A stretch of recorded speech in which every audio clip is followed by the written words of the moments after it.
Husk, at på et værende niveau er du totalt bestemmende. Du kan skabe dig det, du ønsker. Tænk på det, der tænder dig. Hvornår var det sidste gang, du følte dig tændt? Hvornår var det sidste gang, du følte dig entusiastisk eller opstemt omkring et eller andet?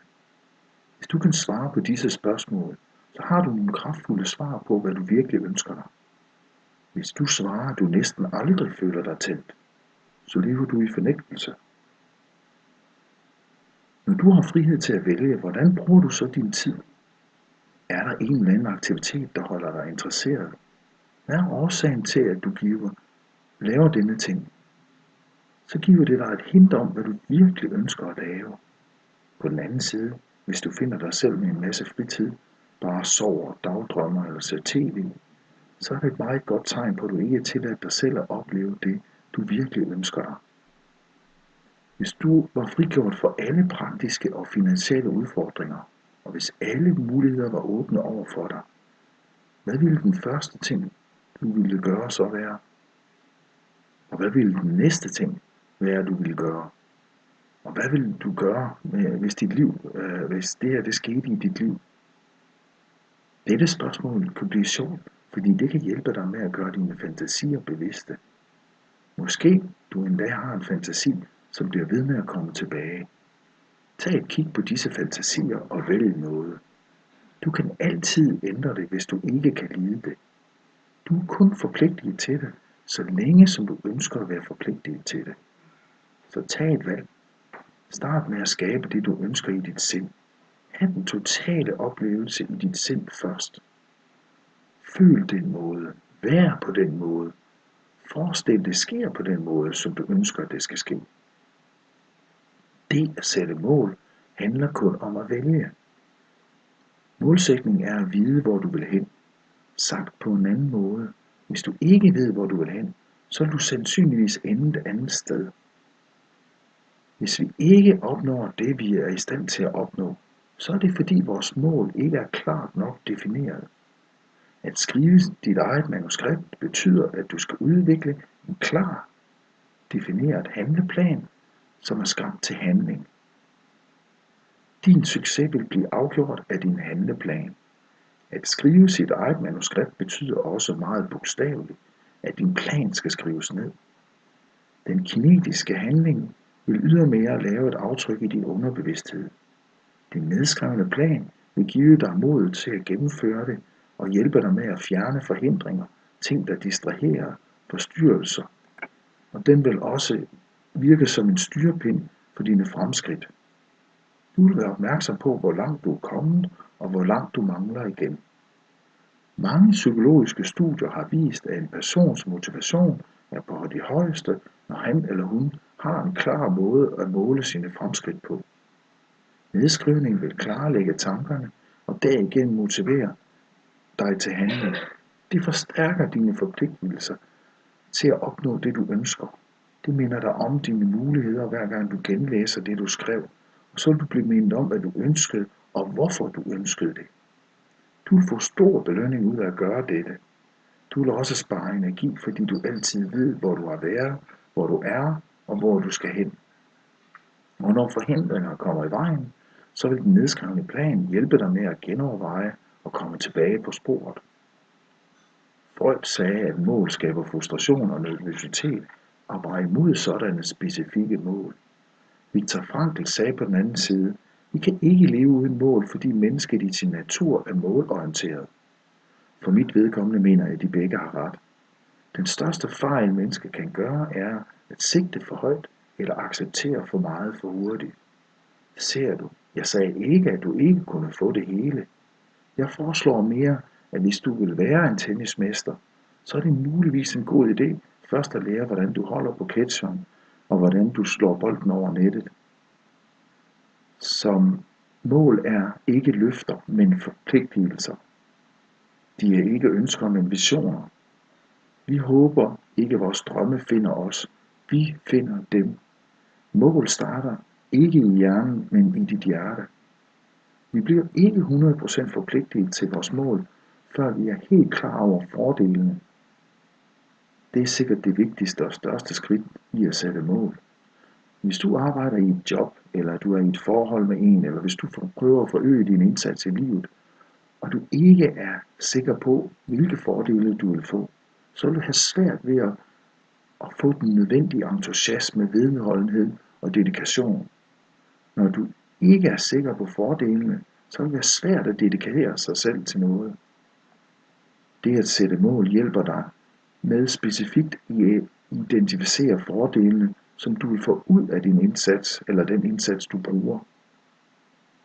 Du vil ikke være i stand til at holde den grad af forpligtelse frem mod målet af noget, medmindre du er klar over fordelen. Efterhånden som du gør fremskridt med at sætte mål og bliver bedre til at håndtere svære og mere komplekse projekter, så er det meget vigtigt, at du forstår, hvorfor du ønsker at nå det her specifikke mål. Psykologi lærer os, der kun er 2 årsager til, at nogen vil gøre noget. En er, at man får noget behageligt, altså en fordel. Den anden er at undgå tab. Hvis du er klar over fordelene, så vil du også betale prisen. Der er en kritisk forskel mellem det, at dem, der opnår deres drømme, og dem, der ikke gør det. Det er begær. Belønning skaber begær. Så brug en masse tid på at beskrive fordele og belønninger. Et mål kan defineres som noget, der har en indbygget belønning efter præstationen.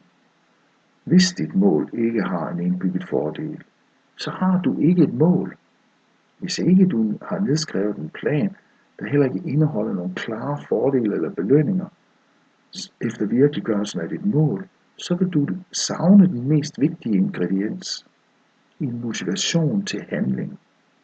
Ingen belønning, ingen handling. Du kan løse et hvilket som helst problem i livet ved at sige, hvad det er, du ønsker dig, altså det specifikke resultat. Så når snart du siger, hvad du ønsker, så er det første, du vil opleve, være en følelse af, at det ikke kan lade sig gøre. Jeg ved ikke, hvordan jeg skal gøre det. Jeg ved ikke, hvordan det kommer til at virke. Jeg føler mig hjælpeløs. Hvem vil hjælpe mig? Hvor får jeg pengene fra? Hvad nu, hvis det ikke virker? Hvad nu, hvis jeg fejler? Det er din underbevidsthed, der prøver at beskytte dig fra et forestillet tab. Når du siger, at du vil ønske noget, så vil alting, som muligvis kan gå galt, vise sig for dig, så du kan vurdere dem og uskadeliggøre dem. Alt det, du frygter og tvivler, vil vise sig. Hvis du koncentrerer dine tanker på, hvad du ønsker, der skal ske, altså et mål, i stedet for, hvad du ikke ønsker, der skal ske, hvilket er en forhindring, så vil du overvinde dette negative feedback. Husk, at en succesfulde overvindelse af en opgave er afgjort på det værende niveau, før den faktiske begyndelse af opgaven. Med andre ord, tro på, det er dit, før du tager dit første skridt. Vi kan ikke opretholde et mentalt billede af et mål, der ikke er i overensstemmelse med vores overbevisning. Vær realistisk omkring de mulige forhindringer og stopklodser.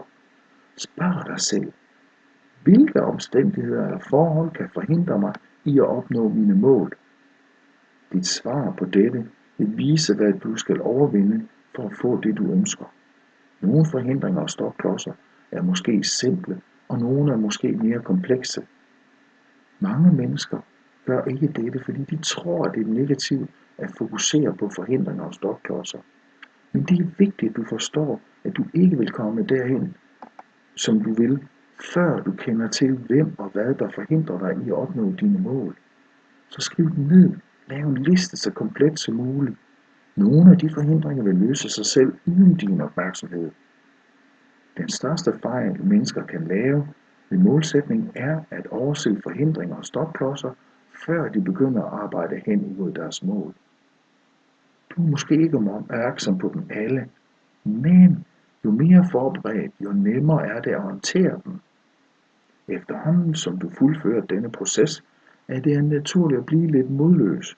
Du vil måske miste lidt af din entusiasme. Du vil måske begynde at fokusere på den nødvendige indsats for at overvinde dine forhindringer og stopklodser. Hvis dette sker, så stop op et øjeblik og gå over fordelene, indtil du føler, de opvejer alle forhindringer, som du kunne møde på vejen. Vid, at hvad du ønsker dig, er mere vigtigt for dig end nogen forhindring, som du kan håndtere på vejen. Kend i dit sind, at du altid har et valg til at stoppe eller fortsætte med din plan. Du kan ændre dit sind på et hvilket som helst tidspunkt, du ønsker. Men i øjeblikket er det mest vigtigt at komme i gang. Bliv ikke låst af det ultimative mål. Bare koncentrer dig om det næste skridt. Tag et skridt ad gangen. De fleste mennesker bliver overvældet af alle de mål og giver op. Brug det overordnede mål som et referencepunkt, men koncentrer dig om det næste skridt. Selv det største mål er opnået et skridt ad gangen. Når du engang er opmærksom på en forhindring, så vil du finde ud af, at denne opmærksomhed alene får dig langt hen imod løsningen, fordi viden er magt. Løsninger og omkostninger ved at overvinde denne forhindring vil blive temmelig indlysende. For hver forhindring er der en løsning, og løsningen vil altid være tilgængelig, fordi svaret er inde i os. Det er ikke nødvendigt for dig at se uden for dig selv for at finde svaret. Hvis du virkelig tror på dette, så vil du blive guidet til den rette person, de rette steder, de rigtige bøger eller den rette situation, der vil hjælpe dig til at overvinde dine forhindringer. Udvikle dit overbevisningssystem og sig, jeg kender altid, hvad der er nødvendigt at vide. Du ved, hvad der skal gøre for du ved, hvordan du skal gøre det, fordi dit højere selv eller din indre vejledningssystem vil guide dig hver skridt af vejen. Alt, hvad du skal gøre, er at være åben, lydhør og modtagelig over for svar. Ved at gøre sådan, vil du holde op med at se forhindringer som begrænsninger, fordi du vil vide, at hvem du er større end nogen forhindring. Når du kombinerer dine ønsker, fordele, forhindringer og løsninger sammen i skrift, så vil du få en fantastisk følelse af magt og begejstring. Det vil også hjælpe dig med at se, at de fleste af dine begejstringer er selvpålagte. De fleste mennesker vil ikke implementere målsætningen med succes, fordi de ikke opvejer fordele, belønning, forhindringer, løsninger og omkostninger. Hvis du vil forpligte dig selv til at arbejde gennem disse trin, så vil du forblive på sporet. Du vil ikke blive overvældet af størrelsen af detaljen, hvilket er nødvendigt for at opnå dine mål. Du vil lære at holde din opmærksomhed på de specifikke trin, og når de bliver sammensat, så vil de tillade dig at opnå dine mål.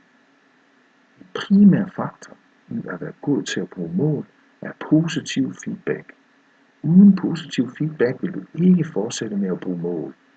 Hav altid en liste af mål, du har opnået, inklusive de forhindringer, som du overvundet på vejen. Køb en notesbog til dette og referer til den ofte. Efterhånden som du fuldfører dine mål, så gem dine noter i din notesbog og gennemlæs dem regelmæssigt. Bliv ved med at skrive på din liste af opnåede mål.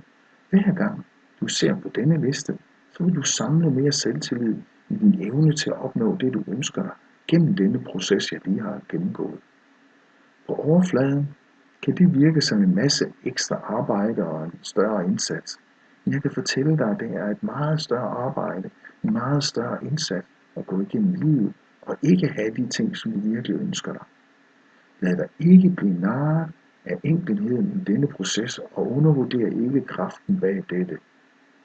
At gøre dette vil være at sabotere dit eget potentiale.